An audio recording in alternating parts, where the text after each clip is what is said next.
হে জগতবাসী, আজ আমি শামীম আলী চিশতি আপনাদের সামনে আরও একটি আলোচনা নিয়ে আসলাম। সেই আলোচনাটি হলো যে যাক আরও একটু কথা বলে নিই এর সামনে। যে অনেকেই বলে যে আপনি হে জগতবাসী কেন বলেন, আপনি বিসমিল্লাহ বলতে পারেন, সালাম দিতে পারেন। হ্যাঁ, বিসমিল্লাহ আমি অন্তরে অন্তরে অবশ্যই নেই যে হে হে প্রভু তোমার নামে আমি শুরু করিলাম, হে আল্লাহ আপনার নামে আমি আমার আলোচনা শুরু করিলাম, কিন্তু বিসমিল্লাহটা আমি অন্তরে বলি।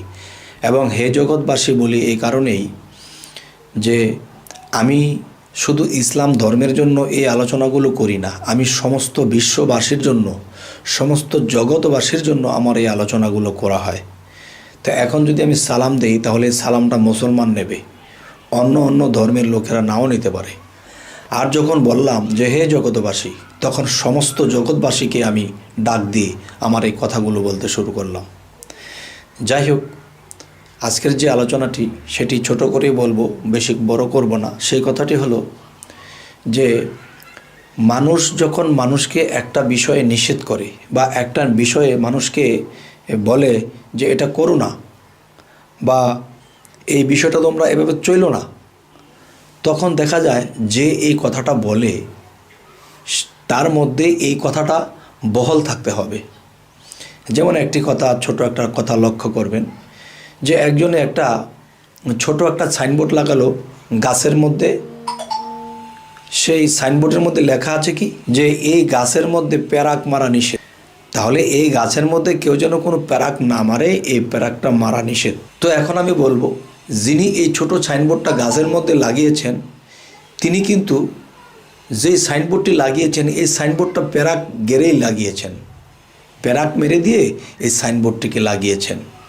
তাহলে তিনি তো বলেছে যে এই গাছের মধ্যে কেউ প্যারাক মারবেন না, নিষেধ করা হলো, কিন্তু যেটা দিয়ে নিষেধ করেছে এটার মধ্যেই প্যারাক মারা আছে। তাহলে যে বলে যে তুমি এভাবে চলো, এটা করো না, সেটা নিষেধ, সেটা করো না, এখন সেই জিনিসগুলো যদি আমার মধ্যেই থাকে তাহলে কিন্তু আমার এই কথার মূল্য থাকবে না। এই কথাটার একটা প্রমাণ আমি আপনাদেরকে দিচ্ছি যে হজরত মোহাম্মদ সাল্লাল্লাহু আলাইহি ওয়াসাল্লামের কাছে যখন কিছু ব্যক্তি বা একটা মা একটা ছেলেকে নিয়ে আসছে যে হুজুর আমার ছেলেকে নিষেধ করে দেন যে আমার ছেলেটা একটু চিনি বেশি খায়, তখন বলতেছে আচ্ছা ঠিক আছে কালকে আসেন। কালকে আসার পরে তখন বলল যে ঠিক আছে আবার কালকে আসেন। তখন বলল যে ঠিক আছে, তো পরের দিন আবার আসছে। 3 দিনের দিন হযরত মুহাম্মদ সাল্লাল্লাহু আলাইহি ওয়াসাল্লাম বললেন যে বাবা তুমি চিনিটা একটু কম খেও। তখন ছেলের মা বলতেছে কি যে আপনি এই কথাটা প্রথম দিন বলে দিলেই পারতেন, আপনি আজকে বললেন কেন?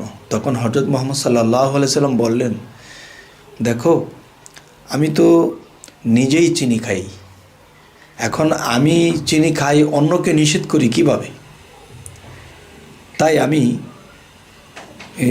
নিজে চিনি খাওয়া কমিয়ে দিয়েছি, তখন তাকে কমাতে বলেছি। তবে দেখবেন এই পৃথিবীতে আমরা বেঁচে আছি, বেশিরভাগ মানুষ যে নিজে অপরাধ বেশি করে কিন্তু সে কিন্তু অন্যকে অপরাধী বলে ডাকছে। যারা নিজেরা বেশি বেশি ঘুষ খাইতেছে, বেশি বেশি মানুষের ক্ষতি করতেছে, বেশি বেশি মানুষের দিকে কুদৃষ্টি দিতেছে, তারা কিন্তু বলতেছে এই তুমি কাউকে কুদৃষ্টি দিও না। আবার বলতেছে তুমি কিন্তু মানুষেরটা মেরে খেও না এবং কারোটা ঘুষ খেও না। এই যে কথাগুলো বলা হয়, কিন্তু ভালো করে তল্লাশ করে দেখা যায় যে এই গুণগুলো তার মধ্যে ভরপুর। তো হযরত মুহাম্মদ সাল্লাল্লাহু আলাইহি ওয়াসাল্লাম তিনি একজন মহামানব, তিনি কি সুন্দর ধৈর্যশীল ছিলেন এবং সে নিজের মধ্যে একটা জিনিস যখন থাকতো তখন সেই জিনিসটা সে নিজে কমিয়ে তখন আরেকজনকে কমাতে বলতো। কিন্তু আমাদের এই জগতে একজন আরেকজনের কথা কেন মানে না? এই কারণেই মানে না যে আমি যা করি খারাপটা, এই খারাপটা আমি অন্যকে করতে নিষেধ করি, কিন্তু আমার মধ্যে এটা বহাল আছে। তবে হে জগতবাসী, আজকে ছোট করে আলোচনা করলাম, আমাদের এই জিনিসগুলো খেয়াল করতে হবে এবং আমাদের নিজেদেরকে যখন শুধরাবো, নিজে যখন পরিষ্কার হয়ে যাব তখন অন্য কাউকে আমি পরিষ্কার করে নিতে পারবো। তো আজ এ বলেই রাখবো। সকলেই ভালো থাকবেন। আল্লাহ হাফিজ।